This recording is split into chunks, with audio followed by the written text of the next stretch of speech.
আল্লাহ বলেন তারা হচ্ছেন ওইসব মুমিন যারা আল্লাহর কাছে বলে রব্বুল আলামিন আমরা ঈমান আনয়ন করেছি, আমাদের গুনাহগুলো maaf করে দাও, জাহান্নামের আগুন থেকে আমাদেরকে বাঁচাও।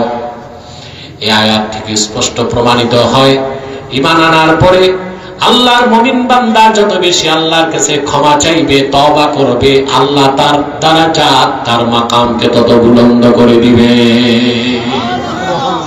যে যত বড় মুমিন সে তত বেশি আল্লাহর কাছে তওবা করবে, যে যত বড় মুমিন সে তত বেশি আল্লাহর কাছে ক্ষমা চাইবে। বলেন সুবহানাল্লাহ। সে সব মুমিন যাদেরকে আল্লাহ বিনা আযাবে বেহেশত দিবেন, বেহেশতে উঁচু মাকাম দিবেন, সম্মান দিবেন, মর্যাদা দিবেন, তাদের অন্যতম বৈশিষ্ট্য তারা বেশি বেশি আল্লাহর কাছে ক্ষমা চায়। বলেন সুবহানাল্লাহ। আর আমাদের দেশে ক্ষমা চাওয়াকে এখন আমরা ডিসক্রেডিট মনে করি। মুমিনের কাজ গুনাহ না থাকলেও ক্ষমা চাওয়া, আর গুনাহ থাকলে তো ক্ষমা চাইবে। আর আমার দেশের কিছু মাতাল বক্তা ভুল করে, কুফর করে, শিরক করে, আল্লাহর কাছে ক্ষমা চাইতে লজ্জা পায়। মনে রাখবেন মুসলমান, আল্লাহর মারিফত যার অন্তরে যত বেশি, আল্লাহর আজমত যার অন্তরে যত বেশি, আল্লাহর ভালোবাসা যার অন্তরে যত বেশি, ঈমান যার যত বেশি মজবুত, সে তত বেশি আল্লাহর কাছে ক্ষমা চায়, তওবা করে, আত্মসমর্পণ করে। আল্লাহর হাবিব ইরশাদ করেছেন, ইন্নী লা আস্তাগফিরুল্লাহ ফি কুল্লি ইয়াউমিন ৭০ মাররা ওয়া ফি রিওয়ায়াতিন ১০০ মাররা। আল্লাহর হাবিব বলেছেন, নিশ্চয়ই আমি নিজেও প্রতিদিন আল্লাহর কাছে ৭০ বার ক্ষমা চাই। অন্য বর্ণনায় এসেছে ১০০ বার ক্ষমা চাই। মনে রাখবেন মুসলমান, আহলুস সুন্নাহ জামাতের আকীদা ও বিশ্বাস, আল আম্বিয়া মুনাজ্জাহুনা মিনাল কাবাইরি ওয়াস সাগায়ের, নবীগণ সমস্ত ধরনের সগীরা কবিরা গুনাহ থেকে পবিত্র ছিলেন। আর যিনি নবীগণের নবী, আখিরি নবী মুহাম্মদ সাল্লাল্লাহু আলাইহি ওয়াসাল্লাম, ওনার তো কোনো গুনাহই ছিল না, তারপরও তিনি মহান আল্লাহর কাছে ৭০ বার কিংবা ১০০ বার ইস্তিগফার করতেন। তার কারণ হচ্ছে, যার ঈমান যত মজবুত, আল্লাহর মারিফত যার যত বেশি, আল্লাহর আজমত যার অন্তরে যত বেশি, তিনি তত বেশি আল্লাহর কাছে আত্মসমর্পণ করেন, ক্ষমা চান, তওবা করেন। বলেন সুবহানাল্লাহ। সেজন্য মুহাম্মদ সাল্লাল্লাহু আলাইহি ওয়াসাল্লামের উম্মতের মধ্যে যারা খাঁটি ঈমানদার, ঈমান আনার পর গুনাহ না করলেও আল্লাহর কাছে বারবার আত্মসমর্পণ করে, ইন্নানা আমান্না ফাগফির লানা যুনুবানা, আল্লাহ ঈমান আনছি, তোমার হাবিবের উম্মত হয়ে গেছি, আমাদের গুনাহগুলো maaf করে দাও।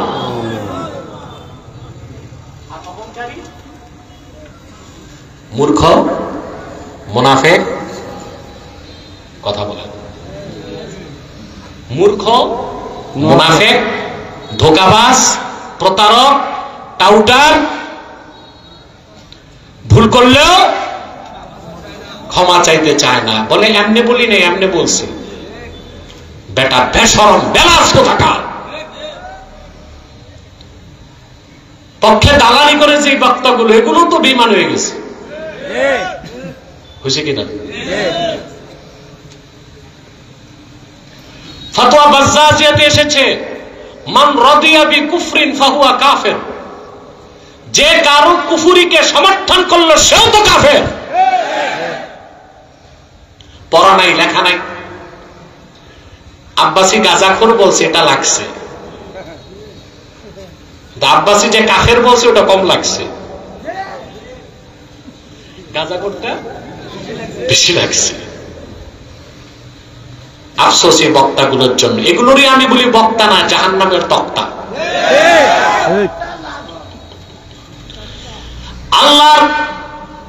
আল্লাহ তার হাবিব মুহাম্মদ সাল্লাল্লাহু আলাইহি সাল্লামের আরশচুম্বী সম্মান মর্যাদার বিরুদ্ধে তোমাদের মাতাল বক্তারা কথা বলে, সেটা তোমাদের গায়রতে লাগে না। আর বক্তাকে গাঁজাখোর বললে গায়রতে লাগে, বুঝা গেল তোমাদের কাছে ঈমান বড় না, ব্যক্তি বড়, দিন বড় না, দল বড়। তোমরা মুনাফিক, প্রতারক, গোটা জাতির সাথে গাদ্দারি করছো তোমরা।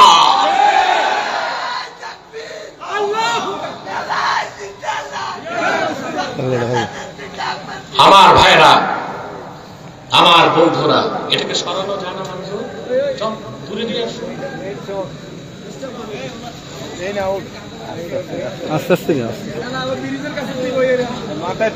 সম্মানিত সুধী, তাহলে ক্ষমা চাওয়া কার কাজ? মুমিনের কাজ, বেঈমানের কাজ। আমি একটা ছোট্ট দৃষ্টান্ত দিচ্ছি ভাইরা।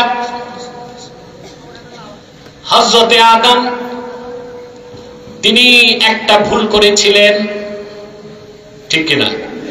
শয়তানের প্ররোচনায় আল্লাহ তাআলার একটা হুকুম তিনি মানতে পারেন নাই, সেজন্য তিনি তওবার পথ ধরলেন। তওবা করার কারণে আদমের দাম বাড়ছে না কমছে? আব্দুল্লাহ আদমকে আল্লাহ নবিউল্লাহ বানায় দিলেন। ইবলিসও কিন্তু আল্লাহর একটা হুকুম মানে নাই। কয়টা হুকুম? আদম আলাইহিস সালাম ও শয়তানের ওয়াসওয়াসায় কয়টা হুকুম মানে নাই? কোরআন কারীমে আল্লাহ রাব্বুল আলামিন বলেন, وَقُلْنَا يَا آدَمُ اسْكُنْ أَنْتَ وَزَوْجُكَ الْجَنَّةَ وَكُلَا مِنْهَا رَغَدًا حَيْثُ شِئْتُمَا وَلَا تَقْرَبَا هَذِهِ الشَّجَرَةَ فَتَكُونَا مِنَ الظَّالِمِينَ। আল্লাহ রাব্বুল আলামিন বলেন, আমি আদমকে ডেকে বললাম, আদম, তুমি এবং তোমার স্ত্রী পরমানন্দে বেহেশতে বসবাস করো, যা খুশি তা প্রাচুর্যের সাথে খাও, তবে এই একটি বৃক্ষের কাছেও যেও না। হযরত আদম আল্লাহর সব হুকুম মানলেন, এই একটা হুকুম মানতে পারেন নাই, ঠিক না? ইবলিসের প্রতিও নির্দেশ ছিল কয়টা? একটা। আল্লাহ বলেছেন, উসজুদু লিআদম ফাসাজাদু ইল্লা ইবলিস। আল্লাহ ফেরেশতাদেরকে বলেছেন আদমকে সাজদা করো, সবাই করলো, শুধু করলো না কে? ইবলিস। আবা ওয়াস্তাকবারা ওয়া কানা মিনাল কাফিরিন। আল্লাহ বলেন, সে অস্বীকার করলো, অহংকার করলো, সে কাফেরদের অন্তর্ভুক্ত হয়ে গেল। ইবলিস তওবার পথ বেছে নেয় নাই, দাম্ভিকতার কারণে লানতের তখতা গলায় নিয়েছে। আদম আলাইহিস সালাম তওবার পথ বেছে নিলেন, মর্যাদা বেড়ে গেছে, নবীর কাতারে তার জায়গা হয়ে গেছে। সেজন্য বলি, আদমের উত্তরসূরি যারা, তারা তওবা করে, কথা বলেন, ভুল হইলো তওবা, গুনাহ থাকলেও তওবা থাকলো। কারণ আগে বলছি, যার ঈমান যত মজবুত আল্লাহর কাছে সে তত বেশি ক্ষমা চায়। আর যার ঈমান কমজোর, মুনাফিকি ভরা, ওইটা কবিরা সগীরা গুনাহ না, শিরক কুফর করলেও মাথাটা ইবলিসের মতো বাঁকা করে রাখে, ওইটা তওবার পথকে বেছে নেয় না। অতএব তওবার পথ যারা বেছে নেয় না, তারা ইবলিসের উত্তরসূরি, তাতে কোনো সন্দেহ নাই। তাহলে যারা বিনা হিসাবে বেহেশত পাবে, আল্লাহর ওলি হবে, আল্লাহর সন্তুষ্টি পাবে, মর্যাদা পাবে, তাদের বৈশিষ্ট্য হচ্ছে তারা ঈমান আনার পর আল্লাহর কাছে ক্ষমা চায়। কি চায়? আমরা আল্লাহর কাছে ক্ষমা চাইবো? জাহান্নাম থেকে বাঁচার আকুতি করব? তারপর আল্লাহ তাআলা 5টা বৈশিষ্ট্যের কথা বলেছেন। তাদের কয়টা?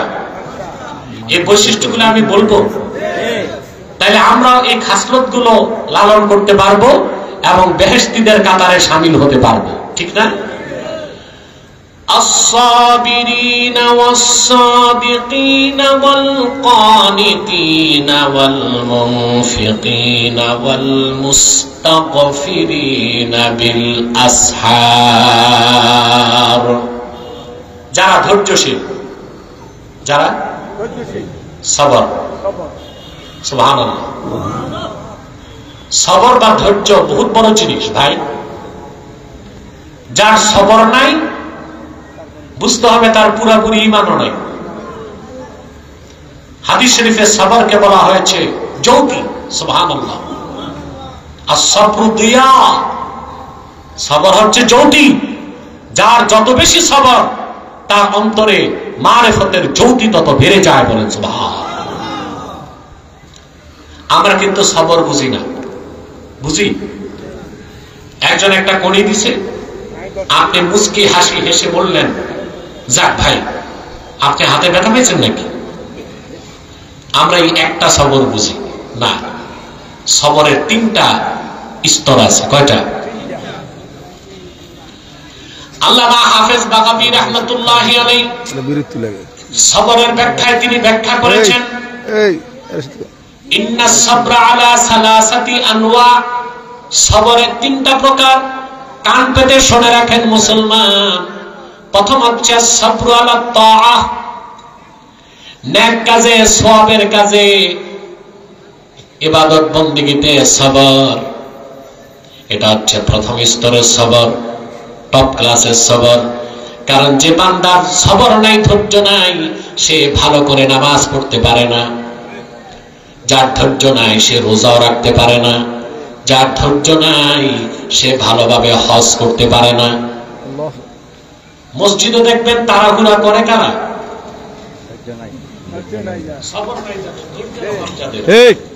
জুমার দিন ইমাম সাহেব 5 মিনিট লম্বা বয়ান করলেই কাশি, হাঁচি, ভেটকি শুরু করে দেয়।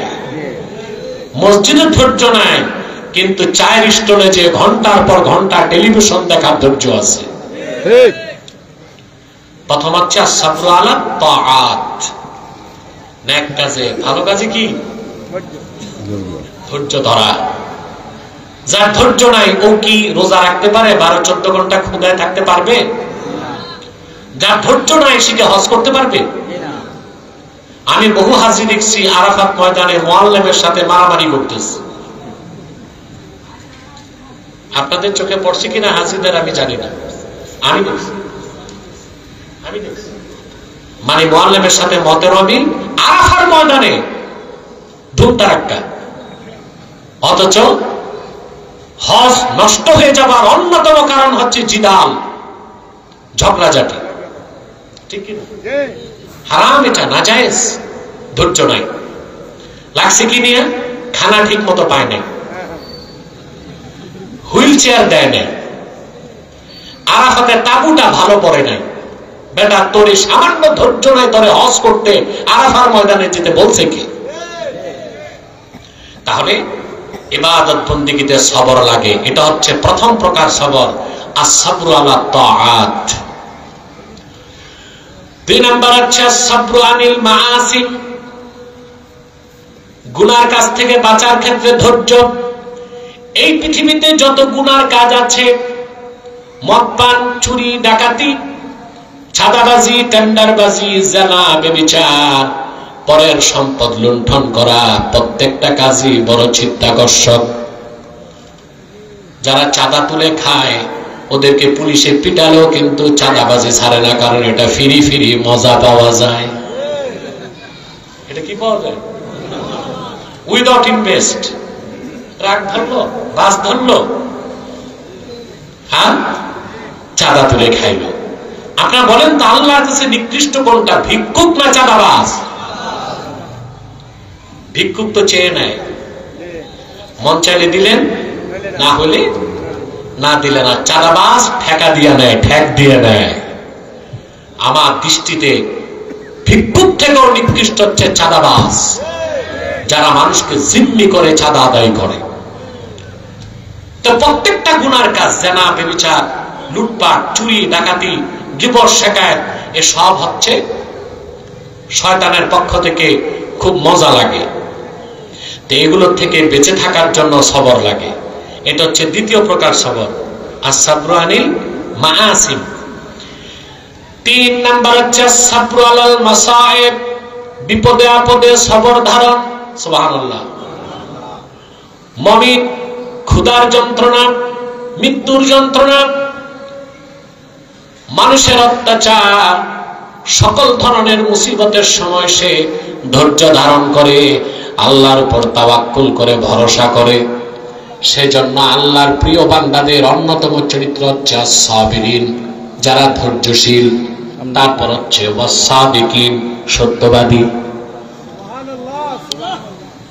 আমরা সত্য বলতে কম জানি, মিথ্যা বলতে বেশি পারি, ঠিক কিনা?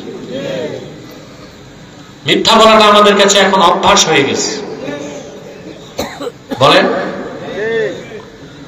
অথচ মিথ্যাবাদীকে আল্লাহ ঘৃণা করেন। কোন মুমিন যখন একটা মিথ্যা কথা বলে, ফেরেশতা মিথ্যার দুর্গন্ধের কারণে তার থেকে 2 মাইল দূরে চলে যায়। কত? একটা মিথ্যার দুর্গন্ধ এত বেশি। আল্লাহ তাআলা আমাদেরকে মুত্তাকি হওয়ার জন্য অন্যতম শর্ত দিয়েছেন, সত্যবাদী হতে হবে, সত্যবাদীদের সঙ্গী হতে হবে। সুবহানাল্লাহ বলেন। আল্লাহ বলছেন না, ইয়া আইয়ুহাল্লাযীনা আমানুত্তাকুল্লাহা ওয়া কুনু মা'আস সাদিকিন। ঈমানদারগণ, আল্লাহকে ভয় করো আর সত্যবাদীদের সঙ্গী হও। বলেন সুবহানাল্লাহ। এখন সত্যবাদী কারা? যাদের ঈমান নাই তারা কোনোদিন সত্যবাদী হতে। আমরা অনেক সময় বলি, লোকটা হিন্দু হলে কি হবে, ভদ্রলোক সত্যবাদী। যার ঈমান নাই ও আবার সত্যবাদী হয় কেমন করে? মুসলমান যদি মিথ্যা কথা বলে, সে মিথ্যাবাদী নয়, সে সত্যবাদী। বলা হবে তার কথাটা মিথ্যা। কাফের মুশরিক অবিশ্বাসী যদি সত্য কথা বলে, তাকে সত্যবাদী বলা যাবে না, বলা হবে তার কথাটা সত্য। সত্যবাদী হবার জন্য ঈমান লাগবে। ঈমান আল্লাহ তাআলা নিজেই কোরআন কারীমে কথাটিকে স্পষ্ট। আপনাদের কষ্ট হচ্ছে? কথা বোঝা যাচ্ছে? শব্দে শব্দে মনোযোগ দেন একটু। সত্যবাদী কারা? আল্লাহ কোরআন শরীফে সংজ্ঞা দিয়েছেন, ইন্নামাল মুমিনুনা আল্লাযীনা আমানু বিল্লাহি ওয়া রাসূলিহি থুম্মা লাম ইয়ারতাবু ওয়া জাহাদু বিআমওয়ালিহিম ওয়া আনফুসিহিম ফি সাবিলিল্লাহি উলাইকা হুমুস সাদিকুন। আল্লাহ তাআলা বলেন, প্রকৃত মুমিন তো তারাই যারা ঈমান এনেছে মহান আল্লাহর উপর, ঈমান এনেছে মুহাম্মদ সাল্লাল্লাহু আলাইহি ওয়াসাল্লামের উপর, এবং ঈমানের কোন একটা বিষয়তে সন্দেহ রাখলো না। জান আর মাল দিয়া আল্লাহর দ্বীনের পথে লড়াই করলো। আল্লাহ বলেন, উলাইকা হুমুস সাদিকুন, তারাই সত্যবাদী। সত্যবাদী হতে প্রথম লাগবে ঈমান। কি? সেজন্য যাদের ঈমান নাই, কাফের মুশরিক বেঈমান, তারা কোনোদিন সাদিকিন, সত্যবাদী হবে না। যদি সে সত্য বলে, বলতে হবে তার কথাটা সত্য। আর উম্মতে মুহাম্মাদের মুসলমান, সে মিথ্যা বলল তাকে কাযিবিন, মিথ্যাবাদীদের দলভুক্ত বলা যাবে না, বলা হবে তার কথাটা মিথ্যা। আমি বুঝাইতে পারি না? কি বুঝছেন? যার ঈমান আছে, ঈমানদার, সে কাযিবিনের অন্তর্ভুক্ত না, সে সাদিকিন, তার কথাটা মিথ্যা। আর যে অমুসলিম বেঈমান, সে কোনোদিন সাদিকিনের অন্তর্ভুক্ত হতে পারে না। সত্য বললে বলা হবে তার কথাটা সত্য, কিন্তু আদতেই সে কাযিবিন, মিথ্যাবাদী।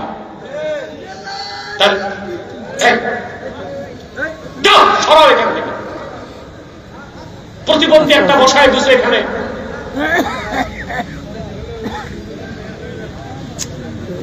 আমার দিকে আর 10 মিনিট কষ্ট দিন,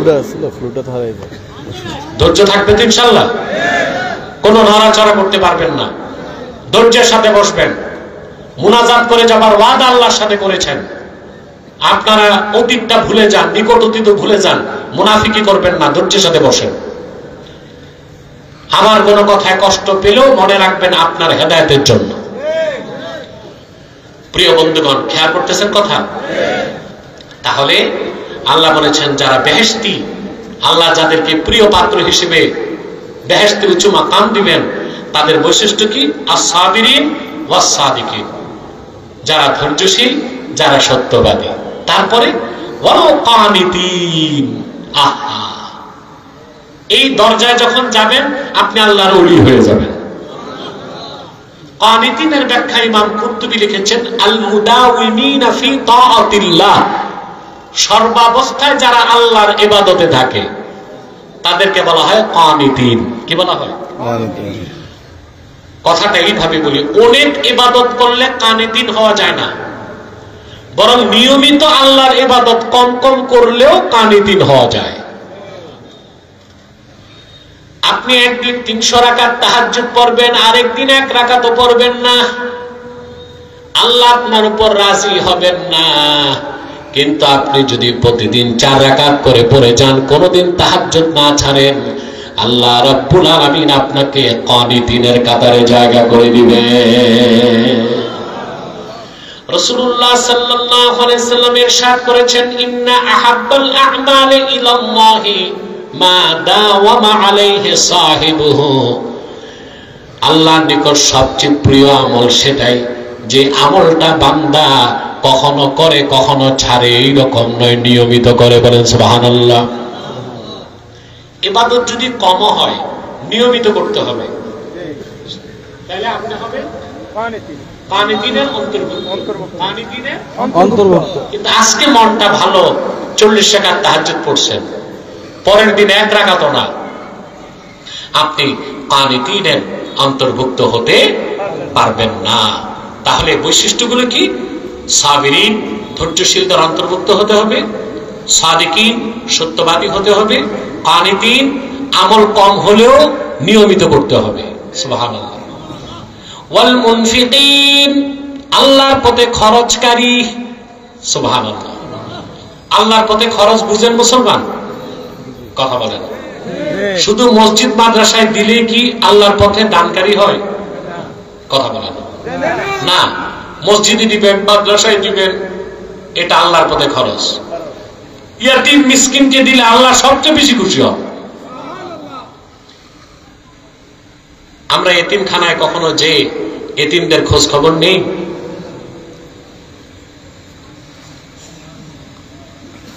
আমরা মানুষকে দেখাবার জন্য অনেক দান খয়রাত করি, কিন্তু মিসকিন এসে দরজায় দাঁড়ায় থাকে, বিরক্তির সাথে তার দিকে তাকাবার সময় আমরা পাই না। আপনাকে একটা হাদিস শোনায় দিচ্ছি আমি। এক সাহাবী এসে রাসূলুল্লাহ সাল্লাল্লাহু আলাইহি ওয়াসাল্লামের কাছে বললেন, ইয়া রাসূলুল্লাহ সাল্লাল্লাহু আলাইহি ওয়াসাল্লাম, আমার মনটা খুব শক্ত, নরম হয় না। আমাদের মনও শক্ত না? কথা বলেন। আমাদের মন যে কত শক্ত তা বোঝা যায় কালেকশনের বক্তা উঠলে স্টেজে 1 ঘন্টা লাগে বেচারারে কান্নাকাটি করে বয়ান করে মন বলাইতে। মন কত শক্ত। সাহাবী যে বললেন, ইয়া রাসূলুল্লাহ সাল্লাল্লাহু আলাইহি ওয়াসাল্লাম, আমার মনটা খুব শক্ত।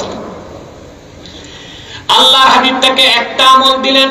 আল্লাহর হাবিব বললেন, ইনসাহ রাসাল ইয়াতীম ওয়া আতইমিল মিসকিন, তুমি ইয়াতীমের মাথায় হাত রাখো আর মিসকিনদেরকে পানাহার করাও। হাদিস থেকে বোঝা যায় আল্লাহর যে মুমিন বান্দা মহব্বতের সাথে ইয়াতীমদের মাথায় হাত রাখবে আর মিসকিনদেরকে খাওয়াবে, এই আমলের কারণে আল্লাহ রাব্বুল আলামিন ওই বান্দাদের অন্তর নরম করে দিবে। সুবহানাল্লাহ। তাহলে ভাই খুব মন দিয়ে শোনেন, আমরা মুনফিকিন যারা আল্লাহর পথে খরচ করে তাদের অন্তর্ভুক্ত থাকবো। আর কি খরচ করবেন? মসজিদে দিবেন, মাদ্রাসায় দিবেন, ইয়েতিমকে লালন পালন করবেন, বস্ত্রহীনকে বস্ত্র দিবেন, খাদ্যহীনকে খাদ্য দিবেন, যার ঘর নাই তাকে গৃহ দিবেন, যে বাচ্চাটি স্কুলে ভর্তি হতে পারে না তার বই কিনে দিবেন, যে মেয়েটির বিয়ে হয় না তার বিয়ের ব্যবস্থা করে দিবেন। সুবহানাল্লাহ। এমনকি আপনি যদি আল্লাহর সন্তুষ্টির জন্য আপন স্ত্রীর মুখে খাদ্যের লোকমা তুলে দেন, সেটাও আল্লাহ রাব্বুল আলামিন ফি সাবিলিল্লাহ খরচের আওতায় নিয়ে নিবে।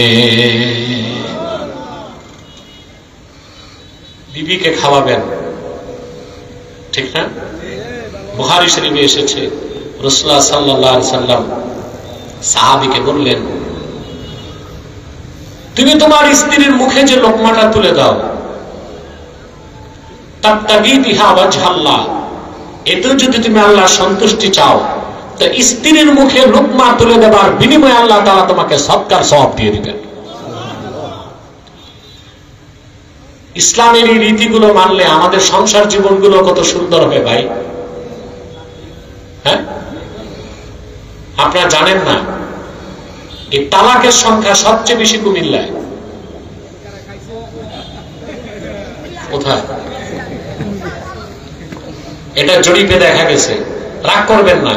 সবচেয়ে বেশি তালাক হয় কুমিল্লায়, সবচেয়ে বেশি বউ পিটায় বরিশালে আর খুলনায়। নোয়াখালী কি এটা বলবো না, ওরা রয়্যাল ডিস্ট্রিক্টের মানুষ, ওরা এখন বিভাগ নিয়ে ব্যস্ত আছে।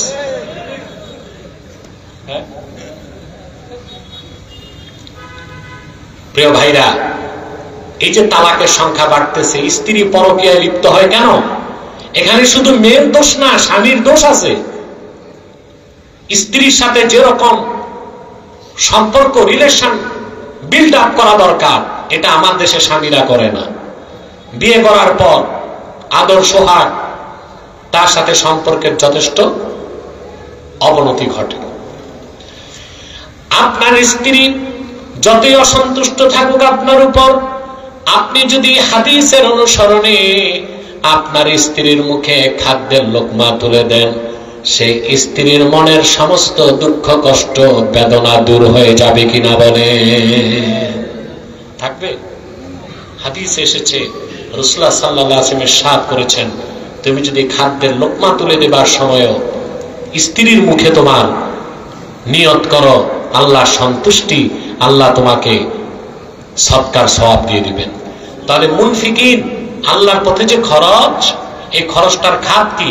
যাকাত দেওয়া, সদকা দেওয়া, মসজিদ মাদ্রাসায় দেওয়া, মুজাহিদদের পিছনে খরচ করা, দিন প্রতিষ্ঠায় খরচ করা, ইতিম মিসকিনকে পানাহার করানো, এই সব কাজে আল্লাহ তাআলা প্রচন্ড খুশি হয়ে যান, বলেন সুবহানাল্লাহ। মানুষ মুসলমানকে খাওয়ালে আল্লাহ কত খুশি হন, আমি একটা দৃষ্টান্ত আপনাদেরকে দিচ্ছি সুনান তিরমিজি থেকে। বলবো? আপনারা কি মানুষকে খাওয়ান? খাওয়ান আপনারা দাওয়াত দিয়ে, বিয়ের সময় দাওয়াত দিয়ে খাওয়ান, টেবিলে আবার টাকা পয়সা নেন। কিছু মৌলবী সাহেব আছে এইটারে বেদাত বলে না, ইসালে সওয়াব করে খাওয়ালে ওইটারে বেদাত বলে। অথচ ইসালে সওয়াব করে খাওয়ালে ওটা একান্তই কার খুশির জন্য হয়? ওখানে কোনো বিনিময় থাকে না। আর বিয়ের দাওয়াতে বিনিময় থাকে, বিনিময় থাকে। কাউকে খাওয়াতে হবে কার খুশির জন্য? মুসলমান যদি মুসলমানকে আল্লাহর খুশির জন্য খাওয়ায়, আল্লাহ তাআলা ওই মুসলমানের জন্য জান্নাতের দরজা খুলে দেন। সুবহানাল্লাহ। ইন্নামা নুতইমুকুম লিওয়াজহিল্লাহি লা নুরিদু মিনকুম জাযাআন ওয়ালা শুকুরা। আল্লাহ, নিশ্চয় আমরা তোমাদেরকে পানাহার করাই কোনো বিনিময়ের জন্য নয়, শুকরিয়ার জন্য নয়, আল্লাহর সন্তুষ্টির জন্য, বলেন সুবহান। তিরমিজি শরীফে এসেছে, রাসূলুল্লাহ সাল্লাল্লাহু আলাইহি ওয়াসাল্লামের একজন সাহাবী 3 দিন রোজা রাখলেন পানি দিয়ে। ইফতারও করলেন পানি দিয়ে, সাহরিও করলেন পানি দিয়ে। শুনতেছেন? পারবেন আপনি 3 দিন রোজা রাখতে শুধু পানি দিয়ে? চতুর্থ দিন সাহাবী রাসূলুল্লাহ সাল্লাল্লাহু আলাইহি ওয়াসাল্লামের আরেকজন সাহাবীর কাছে এসে বলেন, ভাই আজকে 3 দিন মা যুক্ত যাওয়াকান ইল্লাল মা, জিহ্বায় পানি ছাড়া কিছু দিতে পারি নাই। আপনি যদি রাজি থাকেন, রাতে আপনার বাড়িতে আমি মেহমান হতে চাই। সাহাবী দৌড়িয়ে বাড়িতে আসলেন, প্রিয়তমা স্ত্রীকে জিজ্ঞেস করলেন, জীবন সঙ্গিনী ঘরে কি আছে খাবার দাবার? স্ত্রী বললেন, কেন? তিনি বললেন, আল্লাহর হাবিবের একজন সাহাবী 3 দিন কিছু খেতে পান নাই, পানি দিয়ে ইফতার করেন, পানি দিয়ে সেহরি করেন। আজকে রাতে তিনি আমাদের মেহমান হবেন। স্ত্রী বললেন, প্রিয়তম স্বামী, ঘরে আছে একজনের খাবার, আমরা আছি 3 জন, তুমি আমি 2 জন, আর আছে ছোট্ট বাচ্চাটা। সাহাবী বললেন, আজকে আমরা কেউ খাবো না, সব টুকুন খাবার আল্লাহর হাবিবের সেই ক্ষুধার্ত সাহাবীর কদমে রেখে দিব।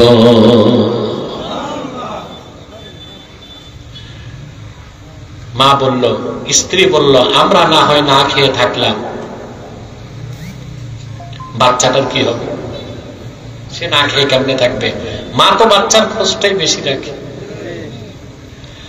হাদিস সাক্ষ্য দেয়, সাহাবী বললেন, নাউমিস সাবিয়া ক্বাবলা সালাতিল ইশা, তোমার বাচ্চাটারে এশার নামাজের আগে ঘুম পাড়ায় দিও, তার আর খাবার লাগবে না, সারা রাত ঘুমে কাটায় দিবে। রাসূলুল্লাহর সাহাবী যখন আসবেন, খাবারের খাজানটা যখন তার সামনে রাখবা, কৌশলে বাতিটা নিভায় দিও। তার কারণ হচ্ছে, সাহাবী একা খাবেন না, আমাদেরকে যদি শামিল করেন তার খাবারে টান পড়ে যাবে। অন্ধকার ঘরে তুমি আর আমি দূরে খালি পাত্র নিয়ে হাত উঠাবো আর নামাবো, সাহাবী মনে করবেন আমরাও খাচ্ছি, তার মনে কষ্ট থাকবে না। রাতের বেলা সাহাবী আসলেন, ছোট বাচ্চাটাকে ঘুম পাড়িয়ে দেওয়া হলো এশার নামাজের আগে। ঘরের সবটুকুন খাবার আল্লাহর হাবিবের একজন সাহাবী আরেকজনের সামনে রেখে দিলেন, বাতি বন্ধ করে। অন্ধকার ঘরে স্বামী স্ত্রী হাত উঠায় আর নামায়। 3 দিনের ক্ষুধার্ত সাহাবী তৃপ্তি ঢেকুর ছেড়ে পেট পূর্তি করে বাড়ি চলে গেলেন খুশি মনে। রাতের বেলা সাহাবী ও তার স্ত্রী পানি খেয়ে সাহারি করলেন, রোজা রাখলেন। ফজরের আযান শুরু হয়ে গেল। সাহাবী প্রস্তুতি নিয়ে মসজিদ নববীতে গেলেন ফজর নামাজ পড়ার জন্য। ফজর নামাজ শেষে আল্লাহর হাবিব সাহাবীর দিকে ঘুরে বসলেন, বললেন, আমার সাহাবী, গত রাতে তুমি আর তোমার স্ত্রী এমন কি নেক আমল করেছো, স্বয়ং আল্লাহ রাব্বুল আলামিন রাজি হয়ে গেছে।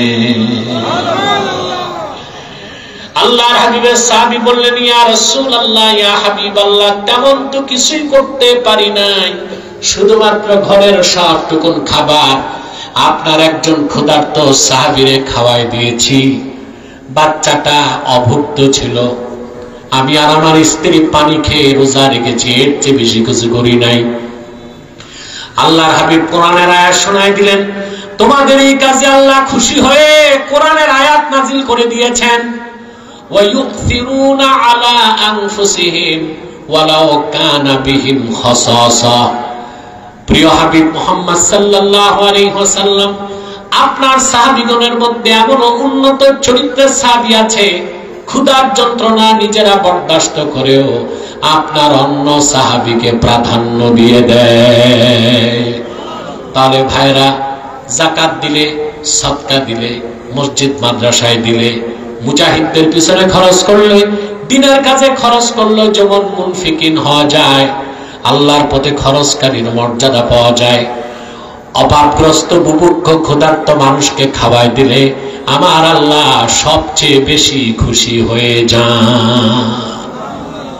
আজ আমরা মুসলমান অন্য মুসলমানের স্বার্থগুলো দেখি না বলেই খ্রিস্টানরা ঋণের নামে, সুদের নামে আমার দেশের গরিব মানুষগুলোকে সুদখোর আর খ্রিস্টান বানায় দিচ্ছে। আমরা পারি? বিত্তমানরা 10 জন মিলে একজন গরিবকে দাঁড় করায় দিতে পারি না? কথা বলো। যে মেয়েটির বিয়ে হয় না, আমরা 10 জন মিলে তার বিয়ে দিতে পারি। যে লোকটি অসুস্থ, উন্নত চিকিৎসা দরকার, 10 জন 20 জন এলাকার মানুষ মিলে টাকা সঞ্চয় করে তার চিকিৎসা সেবা আমরা দিতে পারি, পারি কিনা বলেন? অতএব আল্লাহ তাআলা বলেছেন, ওয়াল মুনফিকিন, যে মানুষগুলো বিনা আযাবে বেহেশত পাবে তারা হচ্ছে আস-সাবিরিন, ধৈর্যশীল, ওয়াস সাদিকিন, সত্যবাদী, ওয়াল কানিতিন, ইবাদত কম করলেও সবসময় ইবাদতই থাকে। সুবহানাল্লাহ। ওয়াল মুনফিকিন, আল্লাহর খুশির জন্য তারা খরচ করে। 5 নাম্বার কথাটা বলবো, যদি আমাকে ওয়াদা দেন আমল করবেন। সবাই হাত তুলে দেখাতে হবে। ওয়াল মুস্তাগফিরিনা বিল আসহার, শেষ সাথে আল্লাহর কাছে তাহাজ্জুদ নামাজ পড়ে রোনা জারি করে আল্লাহর কাছে ক্ষমা চাওয়া। সুবহানাল্লাহ। এই কাজটা করবেন। শুধু তাহাজ্জুদ নামাজের ফজিলত অনেক বেশি। এখানে শুধু তাহাজ্জুদের কথা বলা হয় নাই, নামাজের পরে এই লোকগুলো ফজর পর্যন্ত বিছানায় আল্লাহর কাছে কান্নাকাটি করে, দোয়া কবুলের জন্য রোনা জারি করে, কান্নাকাটি করে আল্লাহর কাছে ক্ষমা চায়। শেষ সাথে যখন সবাই ঘুমায় যায় আর নেককার বান্দারা যখন জেগে জেগে আল্লাহর কাছে হাত পেতে ক্ষমা চায়, মুস্তাগফিরিনা বিল আসহার, শেষ সাথে আল্লাহর কাছে যারা কাকুতি মিনতি করে ক্ষমা চায়, নগদ আল্লাহ তাআলা তাদের অন্তরে মারিফতের নূর জ্বালায় দেন। আল্লাহ খুশি হয়ে যান। সুবহানাল্লাহ। এই অভ্যাসটা করব না, আল্লাহর কাছে রোনা জারি করব শেষ সাথে 2 রাকাত 4 রাকাত কমসে কম 4 রাকাত তাহাজ্জুদ পড়ে আমরা আল্লাহর কাছে রোনা জারি করব। এতে আল্লাহ অনেক খুশি হন, অনেক খুশি হন। এই রকম বান্দাদেরকে আল্লাহ তার প্রিয় বান্দা হিসেবে স্বীকৃতি দেন। বলেন সুবহানাল্লাহ। মনে রাখবেন, এই দুনিয়ায় কোন একজন বুজুর্গ ওলি হইতে পারে নাই তাহাজ্জুদ নামাজ না পড়ে আর শেষ রাতে না জেগে। জাগবেন শেষ রাতে, কথা বলা 24 ঘন্টায় দিন। আমি একটা ছোট্ট সবক দিয়ে যাই, মুসলমান, ফজরের সময় হওয়ার মাত্র 1 ঘন্টা আগে আপনি উঠে যাবেন, ওযু গোসল করে পবিত্র হয়ে 4 রাকাত তাহাজ্জুদ পড়ে কোরআন তেলাওয়াত করে আল্লাহর কাছে হাত তুলে দিবেন। ফজরের আযানের আগ পর্যন্ত আল্লাহর কাছে যদি রোনা জারি করে যান, যত দোয়া আছে সব কবুল হয়ে যাবে, জিন্দেগীর গুনাহগুলো আল্লাহ মাফ করে দিবেন। মুস্তাগফিরিনা বিল আসহার, শেষ সাথে আল্লাহর কাছে ক্ষমা প্রার্থীদের কাতারে শামিল হয়ে যাবে। আল্লাহ এই যে শেষ রাতে বান্দা আল্লাহর কাছে চায়, কান্নাকাটি করে, তাহাজ্জুদ পড়ে, আল্লাহ এটা সবচেয়ে খুশি হয়ে যান। কেন? ফরজ নামাজ চেয়ে বেশি আল্লাহ শেষ রাতের নামাজে খুশি হন কেন? যুক্তি লাগবে না? কথা বলে না। ফরজ নামাজ পড়তে আপনি বাধ্য, যেহেতু আল্লাহর বান্দা, ফরজ আপনাকে পড়তেই হবে। ফরজ আর ওয়াজিবের বিনিময় হচ্ছে উজরাত, জান্নাত। সুন্নতের বিনিময় হচ্ছে শাফাআত, আর নফলের বিনিময় হচ্ছে কুরবাত। যত বেশি ফরজ নামাজগুলো, ওয়াজিব নামাজগুলো পড়তেই হবে, সুন্নত নামাজগুলো পড়তেই হবে, যদি আপনি বেহেশত চান, শাফাআত চান, নাজাত চান। আর যদি আল্লাহর কুরবাত চান, শেষ রাতে উঠে আপনাকে রাত জাগতে হবে। সারা রাত বিল আসহার, শেষ রাতে। কখন? শেষ রাতে উঠে আল্লাহর কাছে রোনা জারি করতে হবে। করবেন না ইনশাআল্লাহ? আমি একটা হাদিস আপনাদেরকে শোনাচ্ছি, আর ইব্রাহিম খাওয়াস থেকে একটা মত শোনাচ্ছি, তারপর শেষ করে দিচ্ছি ইনশাআল্লাহ। আল্লাহর হাবিব সাল্লাল্লাহু আলাইহি সাল্লাম একদিন ইরশাদ করলেন, ইন্না ফিল জান্নাতি গুরাফান তুরা যুহুরুহা মিন বুতুনিহা ওয়া বুতুনুহা মিন যুহুরিহা ফাকামা আ'রাবিয়্যুন ফাকালা লিমান হিয়া ইয়া রাসূলুল্লাহ সাল্লাল্লাহু আলাইহি ওয়াসাল্লাম।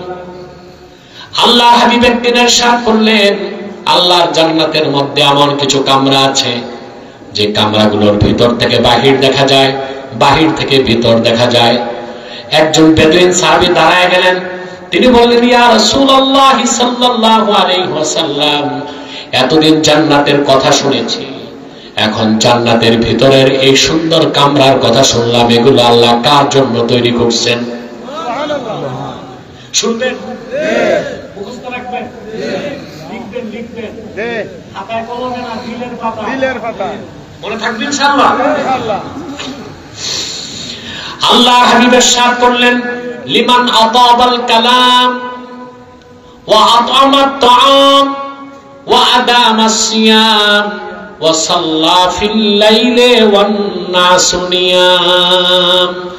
আমার ইমানদার উম্মতের মধ্যে যে ব্যক্তি তার মুখের কথাকে পবিত্র করলো, তার মানে মুখে শিরকি কথা, কুফরি কথা বলল না, মিথ্যা বলল না, গীবত শিকায়ত করল না, ঠিক কিনা বলেন?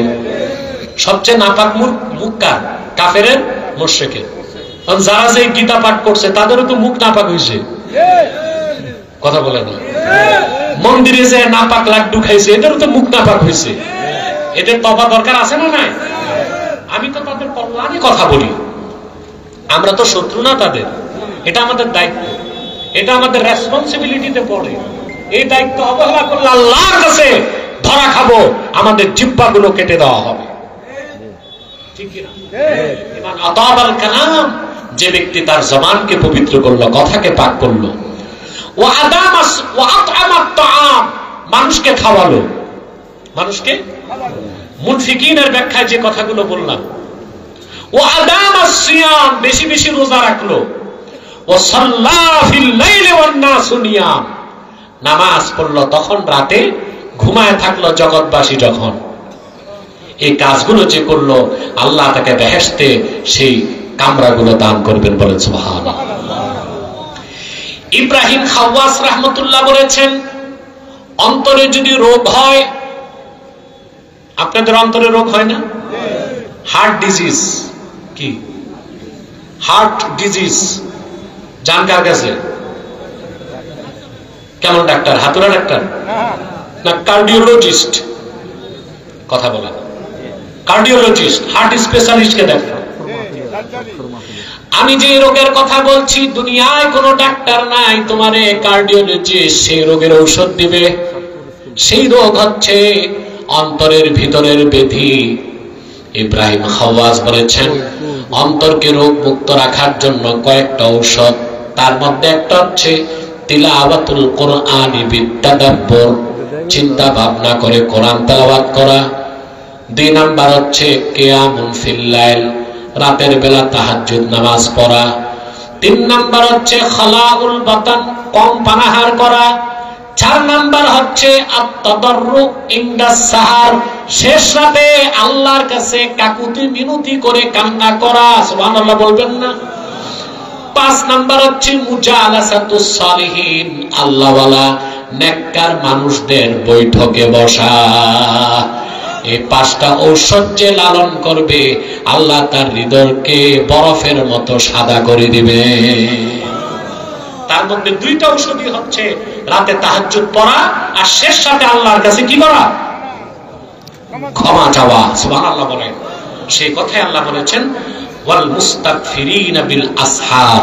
তাহলে ভাইরা, আমরা শিক্ষা কি নিব এখন? শিক্ষা হচ্ছে যে আমরা যদি বেহেশত পেতে চাই, আল্লাহর ওলি হতে চাই, খাঁটি ইমানদার হতে হবে, আল্লাহর কাছে বেশি বেশি ইস্তেগফার করতে হবে, আমাদের সত্যবাদী হতে হবে, ধৈর্যশীল হতে হবে, ইবাদত যাই করব নিয়মিত করতে হবে, আল্লাহর পথে খরচ করতে হবে, আর শেষ সাথে আল্লাহর কাছে রোনা জারি করতে হবে।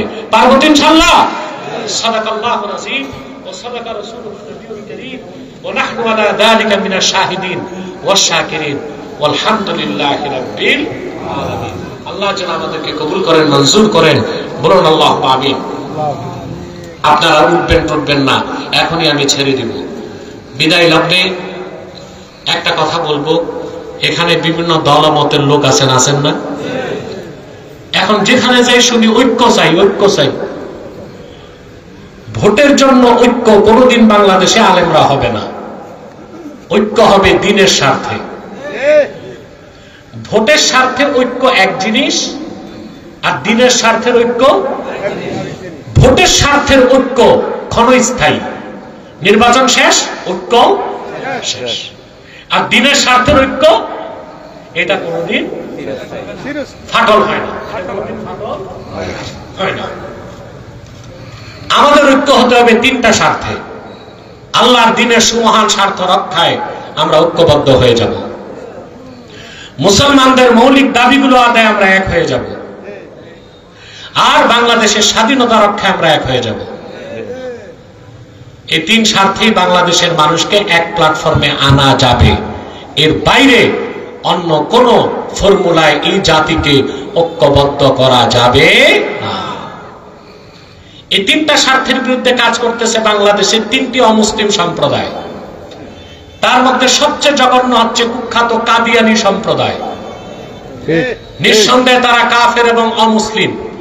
তাদেরকে যারা কাফের বলবে না তারাও কাফের, কারণ তারা আল্লাহর আখিরি নবী মুহাম্মদ সাল্লাল্লাহু আলাইহি সাল্লামকে আল্লাহর শেষ নবী হিসেবে বিশ্বাস করে না, কোরআনকে আল্লাহর শেষ আসমানি কিতাব হিসেবে বিশ্বাস করে না। সেজন্য তারা কি কাফের। তাদেরকে যারা কাফের বলবে না তারা কি মানুষকে তারা ধোঁকা দিয়ে কাফের বানাতে মুসলমানদের মতো দাড়ি রাখে, টুপি লাগায়, নাম রাখে, তাই বলে মুসলমান হবে? দাড়ি রাখলে কেউ যদি মুসলমান হতে পারত তো রবীন্দ্রনাথ ঠাকুরের চেয়ে বড় মুসলমান কে হইত? সে কি মুসলিম ছিল না অমুসলিম? টুপি লাগালে মুসলমান হওয়া যায়? দিল্লি পার্লামেন্টে হিন্দু এমপিরাও তো টুপি লাগায়, মুসলমান হবে? নাম রাখলে মুসলমান হওয়া যায়? এক শয়তান বোতলে পেশাব করে উপরে নাম লেখছে শরবত, ওটা কি শরবত হবে? তদ্রুপ কাদিয়ানীরা কাফের। আব্দুল আউয়াল, আব্দুল সামাদ, মুবাশশির আলী, কবির চৌধুরী, গওহর রেজভী, শাহরিয়ার কবির, নিঝুম মজুমদার, এসব নাম রাখার দ্বারা তারা মুসলমান হতে পারে না। আমার ভাইরা, আমার বন্ধুরা, আমার আল্লাহ ও নূর নবীজি আমার মুহাম্মদ সাল্লাল্লাহু আলাইহি ওয়াসাল্লামের ইসলাম ও কোরআনের হাজার হাজার হাজার বছর পরে বর্তমান ভারতের কুখ্যাত পাঞ্জাবের কুখ্যাত গুরুদাসপুরের কুখ্যাত কাদিয়ানে ইংরেজ আমলে এক শয়তান নিজের নবী দাবি করছে। চিল্লায় বলেন নাউজুবিল্লাহ। ওই শয়তান তার নাম রেখেছিল তার বাপ মির্জা গোলাম আহমদ কাদিয়ানি। সাবধান, তাকে গোলাম আহমদ বলা যাবে না, কারণ গোলাম আহমদ অর্থ আহমদ এর গোলাম। কোন কাফের কোনদিনও গোলাম আহমদ এর গোলাম হতে পারে না। আর কাদিয়ানের কাযযাব ছিল শেষ দরজার কুখ্যাত কাফের। সে গোলাম আহমদ এর গোলাম ছিল না, সে ছিল কুখ্যাত শয়তানের কুখ্যাত গোলাম। কাদিয়ানের কাযযাব মিথ্যা নবুয়তের দাবিদার মির্জা গোলাম শয়তান কাদিয়ানির উপর গজব এসেছে 1908 সালে। যখন গজব এসেছে, কাদিয়ানের কাযযাব মিথ্যা নবুয়তের দাবিদার মির্জা গোলাম শয়তান কাদিয়ানি 1908 সালে ধ্বংস হয়ে কুখ্যাত জাহান্নামের কুখ্যাত কুকুরে পরিণত হয়েছে। তার অনুসারীরাও ধ্বংস হয়েছে। বর্তমানে কিছু কাদিয়ানি বাংলাদেশে আছে না? 100 সেন্টার করে ফেলছে। এই বর্তমান সরকার দায়িত্ব নেওয়ার পর বাংলাদেশের অনেক জায়গায়, ফেনীতে, পঞ্চগড়ে, অনেক জায়গায়, তারা সিলেটে নতুন নতুন আস্তানা করে ফেলেছে। মুসলমানেরা প্রতিবাদ করেছে, প্রশাসন যে মুসলমানদেরকে বাধা দিয়েছে। হিন্দুদের মন্দির ভাঙ্গার পক্ষে আমি না, তারা অমুসলিম পরিচয়ে আছে, তারা তাদের মন্দিরে তাদের কাজ করবে, আমাদের দেখার বিষয় না। কিন্তু কাদিয়ানীরা যেহেতু কাফের, তাদের উপাসনালয়কে মসজিদ বলা যাবে না। সবগুলোকে মুসলমানদের উপর ওয়াজিব হচ্ছে আগুন দিয়ে জ্বালায় দেওয়া, কারণ অমুসলিমদের আস্তানা কখনো মসজিদ হতে পারে না। কাদিয়ানীরা তাদের আস্তানাকে, তাদের উপাসনালয়কে মসজিদ বলে মানুষকে ধোঁকা দিচ্ছে। নাম পরিবর্তন করে করে তারা পরিচয় দিয়ে মানুষকে ধোঁকা দেয়। কখনো নিজেদের পরিচয় দেয় আহমদি জামাত, কখনো বলে আহমদিয়া জামাত, কখনো বলে আহমদি সম্প্রদায়, কখনো বলে আহমদিয়া সম্প্রদায়, কখনো বলে আহমদি মুসলিম জামাত, কখনো বলে আহমদিয়া মুসলিম জামাত। সাবধান, যত কাদিয়ানি ছিল, আছে, থাকবে, তারা কেউ আহমদি জামাত নয়, আহমদিয়া জামাত নয়, আহমদি সম্প্রদায় নয়, আহমদিয়া সম্প্রদায় নয়, আহমদি মুসলিম জামাত নয়, আহমদিয়া মুসলিম জামাত নয়, তারা শয়তানি জামাত, কুখ্যাত জাহান্নামের কুখ্যাত কুকুরের দল। আমাদের সকল দলের একটাই দাবি, অনতিবিলম্বে স্বাধীন বাংলায় শয়তান কাদিয়ানীদেরকে রাষ্ট্রীয়ভাবে অমুসলিম ঘোষণা করতেই হবে, করতেই হবে, করতেই হবে। এই দাবি আদায় যদি জান ও মাল দেবার ডাক আসে, কারা কারা প্রস্তুত আছেন হাত তুলে দেখা। প্রিয় ভাইরা, তাদেরকে অর্থনৈতিক সহযোগিতা করবেন না? করবেন? করেন আপনারা? জি করেন। প্রাণ কোম্পানির যত জিনিস তাদের, সেজান কোম্পানির জুস তাদের, RFL এর পণ্যগুলো তাদের, প্রথম আলো, ডেলি স্টার, কালের কণ্ঠ, ভীষণ, এগুলো তাদের।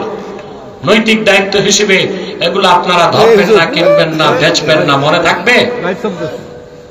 আরেকটি অমুসলিম সম্প্রদায় বাংলাদেশে উৎপাত করতেছে, আপনাদের এলাকাতেও ঢুকছে, এটার নাম হিজবুত তাওহীদ। নিঃসন্দেহে তারা কাফের, তারা অমুসলিম, তারা মুসলমান হতে পারে না। তাদের যে নেতা ভণ্ড সেলিম, তার আকীদা হচ্ছে দাজ্জাল বলতে কিছু নাই, আমেরিকায় দাজ্জাল। এর মানে হচ্ছে দাজ্জালকে হত্যা করতে ঈসা ইবনে মারিয়াম নামবে আকাশ থেকে কিয়ামতের আগে, এটা জানেন না? তো ঈসা ইবনে মারিয়ামের নামাটাকে অস্বীকার করা কুফর, এটা তো বলতে পারে না। বলে দাজ্জালই তো নাই, তার মানে ঈসা নামার দরকার কি? এটা একটা কুফরি আকীদা। তারপর তারা প্রচার করে নামাজ হচ্ছে অনুশীলন, ওযু থাকলেও নামাজ হবে, ওযু ছাড়াও নামাজ হবে। তাদের বিশ্বাস বোরখা পরে পর্দা করার বিধান শরীয়তে নাই। নারী পুরুষ পাশাপাশি বসতে পারে, একসাথে নামাজও পড়তে পারে, ছেলে মেয়ে রাজি থাকলে বিবাহ ছাড়াও দৈহিক সম্পর্ক হতে পারে। এগুলো মুসলমান না শয়তান? আপনাদের এলাকায় তো ঢুকে গেছে। আপনাদের আলেম সমাজ আগ থেকে সতর্ক করে নাই বলেই এই সুযোগটা তারা পেয়েছে। এদের ব্যাপারেও সাবধান থাকবেন। পারবেন তো ইনশাআল্লাহ? 3, খ্রিস্টান মিশনারি কাজ করতেছে বাংলাদেশে। তারা চাচ্ছে পার্বত্য চট্টগ্রামকে আলাদা করে একটা খ্রিস্টান রাষ্ট্র বানাতে। এটাকে হতে দিবেন? ফিলিস্তিনের পাশে ইসরায়েল আজকে 70-80 বছর যাবৎ মুসলমান রক্ত দিচ্ছে। যদি বাংলাদেশের পাশে একটা খ্রিস্টান রাষ্ট্র হয়, বাংলাদেশের মুসলমানকে অনন্তকাল এই রক্ত দিয়ে যেতে হবে, ঠিক কিনা বলেন?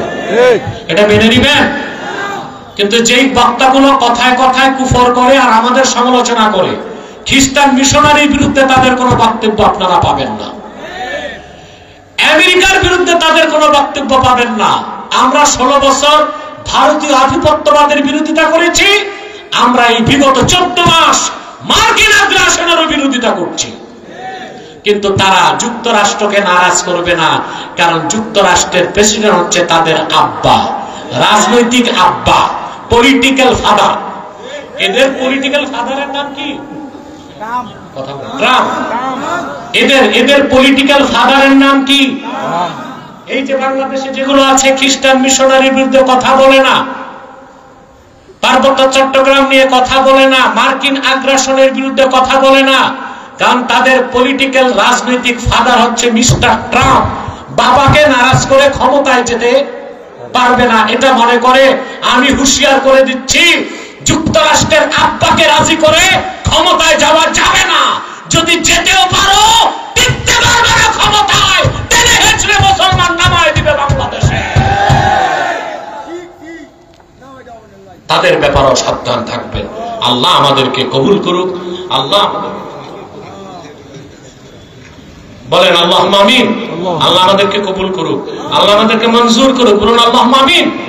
আমি দোয়া চাই সবার জন্য, বিশেষ করে এখানে অনেক মেহমান আছে, কিন্তু আমাদের চেয়ারম্যান সাহেব আছে, বর্তমান চেয়ারম্যান, তারপর আরো অনেক মেহমান আছেন, তাদের জন্য দোয়া করবেন। এখনই দোয়া করছি মাওলানা মঞ্জুর কিছু বলার পর। আলহামদুলিল্লাহ, আমরা